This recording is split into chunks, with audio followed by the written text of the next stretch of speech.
श्री स्वामी समर्थ मित्रांनो, आपल्याला लागलेले असंख्य दोष, भोग, तळतळाट आणि करणीबाधा यापासून जर मुक्ती हवी असेल तर दररोज हे काम करायलाच हवे.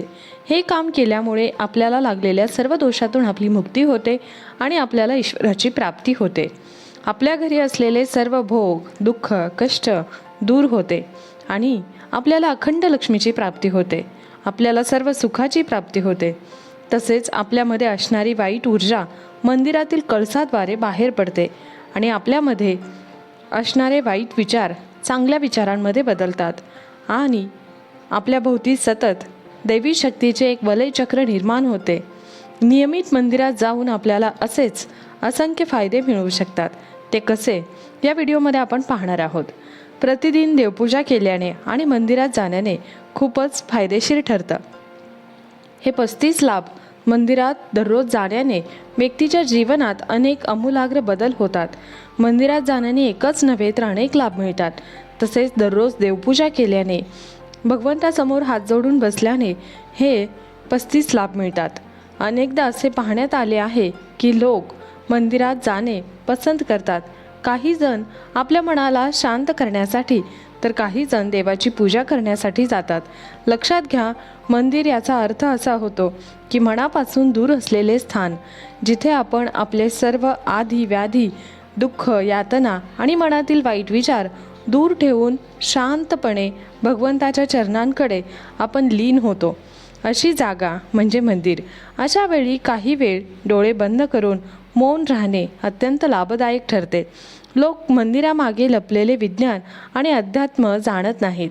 सकाळी सकाळी मंदिरात जाण्याचे अनेक लाभ असतात. या व्यस्त जीवनशैलीमुळे लोक मंदिरात जाऊ शकत नाहीत. अशा वेळी लोकांनी आपल्या घरातच एक छोटंसं मंदिर तयार केलेलं आहे. बहुतांश लोक देवाला आठवड्या व्यतिरिक्त पूजापाठ देखील करत नाहीत. दररोज छोट्या मंदिरात पूजा करणं खूप शुभ असतं. घरामध्ये मंदिर असणं हे देखील खूप शुभ असतं. यामुळे आपण सकारात्मक ऊर्जेने भरलेले राहतो. मंदिरामुळे केवळ आध्यात्मिक लाभच नाही तर आरोग्यदायी सुद्धा खूप आपल्याला फायदे मिळत असतात. अनेक लोकांना या लाभाबद्दल माहीत नाही, पण मंदिरात जाण्यामुळे एक नव्हे तर अनेक फायदे मिळतात. या व्हिडिओमध्ये पुढे जाण्याअगोदर तुम्हाला विनंती आहे की चॅनलला सबस्क्राईब करा. तुम्हाला जर माता लक्ष्मीचा कृपा आशीर्वाद तुमच्यावर सदैव राहावा असं वाटत असेल तर या व्हिडिओला एक लाईक करा आणि चॅनलवर नवीन असाल तर चॅनलला नक्कीच सबस्क्राईब करा. कमेंट बॉक्समध्ये जय श्री माता लक्ष्मी अवश्य लिहा आणि श्री स्वामी समर्थ देखील लिहा. 1.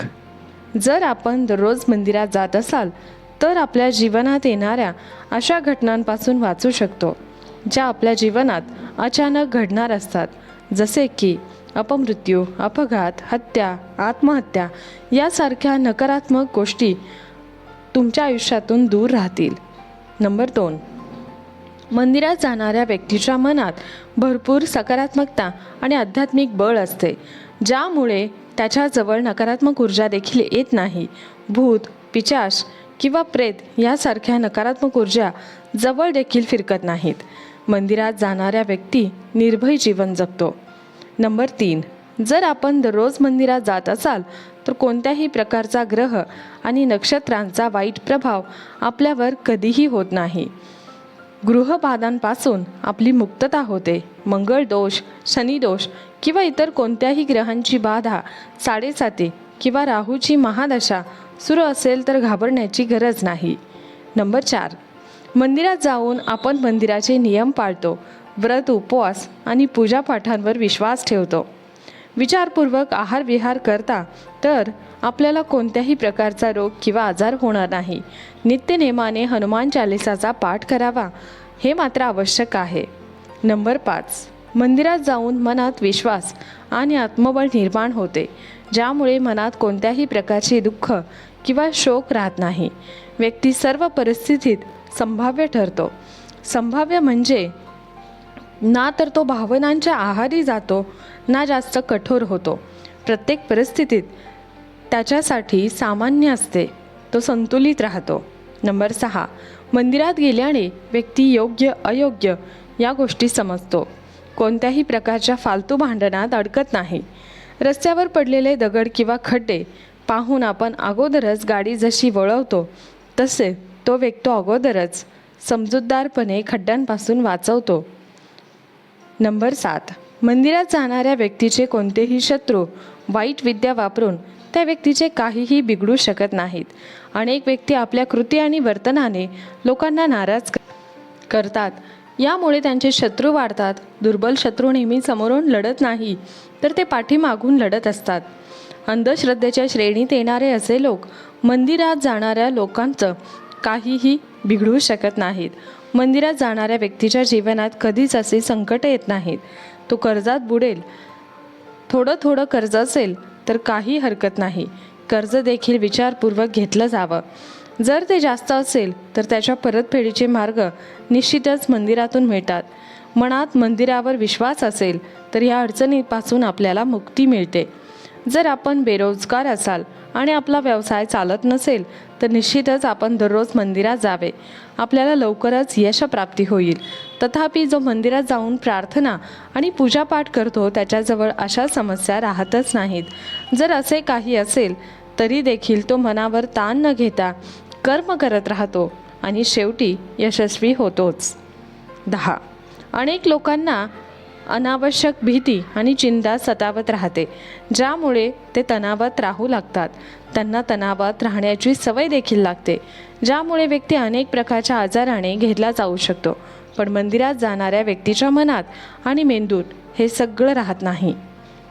नंबर 11. दररोज मंदिरात जाणाऱ्या व्यक्तीच्या मनात आणि मेंदूमध्ये वाद किंवा राग राहत नाही. घरातील इतर सदस्य जर त्याच्याशी भांडण करतात किंवा घरामध्ये जो कलह असतो तरी तो वातावरण आनंददायक करून टाकतो. 12. सकाळी चालत मंदिरात गेल्याने व्यवसायही वाढतो आणि आपल्याला प्राणवायू देखील चांगल्या प्रकारे मिळतो. दररोज सूर्यप्रकाशाचा स्पर्श झाल्यामुळे आरोग्यात सुधारणा होते. नंबर 13. मंदिरातील घंटीचा आवाज सुमारे 7 सेकंदपर्यंत गुंजतो. मन आणि मेंदूतील निषाद दूर करून शांती प्रदान करतो. असेही म्हणतात की लहान घंटीमुळे आपला पित्तदोष संतुलित होतो. तसेच या ध्वनीमुळे बॅक्टेरिया देखील नष्ट होतात. 14. मंदिरात अनेक प्रकारची सुगंधी फुले अर्पण केली जातात, ज्यांच्या सुगंधाने आपले मन प्रसन्न होऊन निराशापासून मुक्ती मिळते. फुलांच्या विविध रंगाने अंतःकरणाला देखील शांती मिळते. 15. मंदिरातील कापूर आणि अगरबत्तीच्या सुगंधाने एकीकडे मन आणि मेंदूतून विचार दूर होतात, तर दुसरीकडे आपली रोगप्रतिकारक शक्ती देखील वाढते, की आपल्याला जैविक संसर्गापासून देखील वाचवते. मंदिराच्या सुगंधी वातावरणात राहिल्यामुळे बॅक्टेरिया नष्ट होतात. कोणत्याही प्रकारचा विषाणू संसर्ग होत नाही, कारण मंदिरात सतत कापुराचा धूर होत असतो. 16. जेव्हा आपण मंदिरात आरती किंवा कीर्तनाच्या वेळी टाळ्या वाजवतो तेव्हा ते ॲक्युप्रेशरप्रमाणे कार्य करते. त्यामुळे आपले रक्तसंचार व्यवस्थित चालतो आणि शरीरातील स्नायू देखील बळकट होतात. 17. आरती किंवा चालीसा जपणे वाचल्यामुळे आपले वाणी दोष दूर होतो. ओमचा उच्चार ऐकल्याने आपले चित्त एकाग्र होते. 18. आरतीनंतर शंख वाजवला जातो. तो भक्तांसाठी अत्यंत सुखद आणि आरोग्यवर्धक असा शंख वाजवणाऱ्याची फुफ्फुसे देखील बळकट होतात. आरतीनंतर देवी देवतांच्या जयघोषाने आत्मविश्वासासोबतच देशभक्ती देखील जागृत होते. यासोबत प्रत्येक मंदिरात गोरक्षण आणि गोहत्याबंदीचा संकल्प घेतला जातो. तसेच आरती घेतल्याने आपल्या हाताच्या तळव्यामधील पेशांना दिव्य उष्णता मिळते आणि आपले आत दडलेले सर्व विषाणू आणि जीवाणू नष्ट होतात. डोळ्यांवर हात ठेवल्यामुळे ती उष्णता डोळ्यांच्या मागे सूक्ष्म रक्तवाहिन्यांना उघडते. त्यातून अधिक रक्तप्रवाह होऊ लागतो आणि आपली दृष्टी तीव्र आणि तेज होते. आरतीनंतर नमस्कार आणि दंडवत प्रणाम केल्याने आपल्या मनात विनम्रता तसेच श्रद्धेची भावना जागृत होते आणि गर्व अहंकाराचा नाश होतो. देवाचे दर्शन, पूजा आणि आरतीनंतर आपल्याला तुळशीसह चरणामृत, पंचामृत आणि प्रसाद मिळतो. हे चरणामृत आणि पंचामृत आपल्या आरोग्यासाठी अत्यंत फायदेशीर असतं. आयुर्वेदानुसार हे चरणामृत आपल्या शरीरातील तिन्ही दोषांना संतुलित ठेवते. चरणामृत सोबत मिळणारी तुळस आपण चावायची नसते, तर ती डायरेक्ट गिळून टाकायची असते. यामुळे आपले सर्व रोग दूर होतात. मंदिरात देवाची प्रदक्षिणा केल्याने जिथे आरोग्याचे फायदे मिळतात, तिथेच ती पृथ्वीच्या गुरुत्वाकर्षणाच्या शक्तीशी जुळून आपल्याला शरीरातील तणाव दूर करते. त्याचप्रमाणे मंदिराच्या गुंठातून आणि कलशातून प्रवाहित होणारी ऊर्जा आपल्या शरीरावर परिणाम करून सकारात्मक ऊर्जा प्रदान करते. मंदिराची भूमी ही सकारात्मक ऊर्जेचे क्षेत्र मानले जाते. ती ऊर्जा भक्तांमध्ये पायाद्वारे प्रवेश करू शकते. म्हणून आपण मंदिरात अनवाणी पायाने जात असतो. मनोकामनांची पुनरावृत्ती जेव्हा मंदिरामध्ये होत असते, तेव्हा मनोकामना पुन्हा पुन्हा आपण देवाला सांगत असतो. तेव्हा आपल्याला मंदिरातील सकारात्मक ऊर्जेचा सहारा मिळतो आणि त्यामुळे निसर्ग सक्रिय होऊन आपली मनोकामना पूर्ण करू लागतो. प्रत्येक मंदिरात पिंपळ, वड, निंब इत्यादी वृक्ष असतात. त्या वृक्षांवर आपण पाणी अर्पण करतो किंवा त्यांना नमस्कार करतो. त्या वृक्षांमध्ये भरपूर ऑक्सिजन सोबतच खूप दिव्यता देखील असते, जे आपल्या मनाला, मेंदूला निरोगी ठेवते. त्यामुळे आपल्या मनाला शांती निर्माण होते. मंदिरात दिलेल्या दानाचे अनेक लाभ असतात. दान केल्याने आपल्याला कंजूषपणा राहत नाही आणि आपण प्रत्येक गोष्टींप्रती जबाबदारी बाळगत नाही. त्याचप्रमाणे आपण सामाजिक कर्तव्याशी पार पाडत राहतो. मंदिरात गेल्याने आपल्याला सामाजिक प्रतिष्ठेत वाढ होते, तसेच अनेक ओळखीही वाढतात. मंदिरात गेल्याने आपल्याला पंचांग आणि सणांविषयीची माहिती देखील मिळते. मंदिरात गेल्यामुळे धार्मिक ज्ञान वाढते, तसेच तिथे जी उपनिषद आणि प्रवचन असतात त्याबद्दलची माहिती मिळते. मंदिरामध्ये व्यक्ती हात जोडून उभा राहतो. हात जोडल्याने आपल्या फुफ्फुसांना, हृदयाला फायदा होतो. यामुळे प्रतिकारशक्तीचाही विकास होतो असं म्हणतात.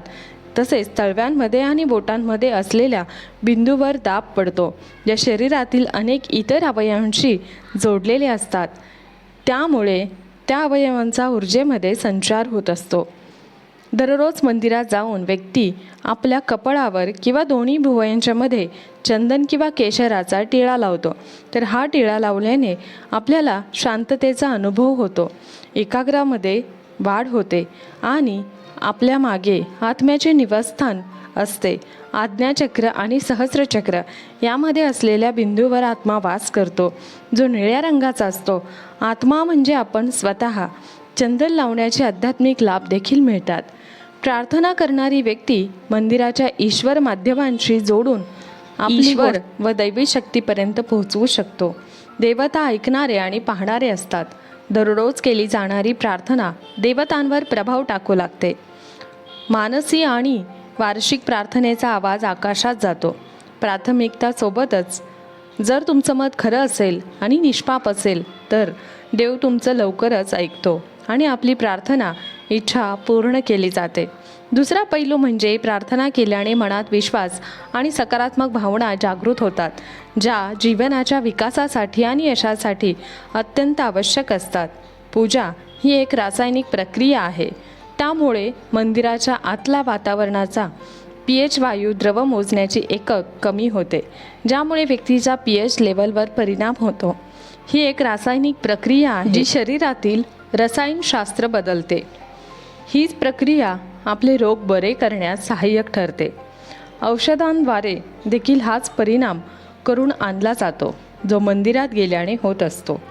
मंदिरात प्रवेश करण्यापूर्वी शरीर आणि इंद्रियांना पाण्याने शुद्ध करून आचमन करणे आवश्यक असते. या शुद्धीकरणाच्या प्रक्रियेलाच आचमन म्हणतात. आचमन करण्यापूर्वी 3 बोटं एकत्र करून एकाग्र चित्ताने, म्हणजे एकत्र करून पवित्र जलाने शब्द न करता 3 वेळा आचमन केल्याने महान फळ मिळते. आचमन नेहमी 3 वेळा करावे. आचमनामुळे मन आणि शरीर शुद्ध होतं. मंदिरावर शिखर असतं. शिखराच्या आतल्या पृष्ठभागावर आपटून ऊर्जा तरंग आणि ध्वनी तरंग व्यक्तीवर पडतात आणि परावर्तित किरण तरंग मानवी शरीराच्या कंपन फ्रिक्वेन्सीला टिकवून ठेवण्यास सहाय्यक ठरतात.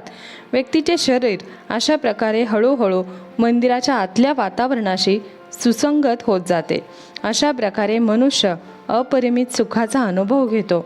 जुनी मंदिरं ही सर्व पृथ्वीवरील सकारात्मक ऊर्जेची केंद्र आहेत.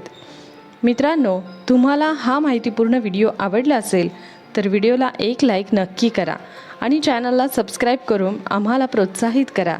तसेच हा व्हिडिओ संपूर्ण पाहिल्याबद्दल सर्वांचे मनापासून आभार. धन्यवाद. श्री स्वामी समर्थ. जय जय स्वामी समर्थ.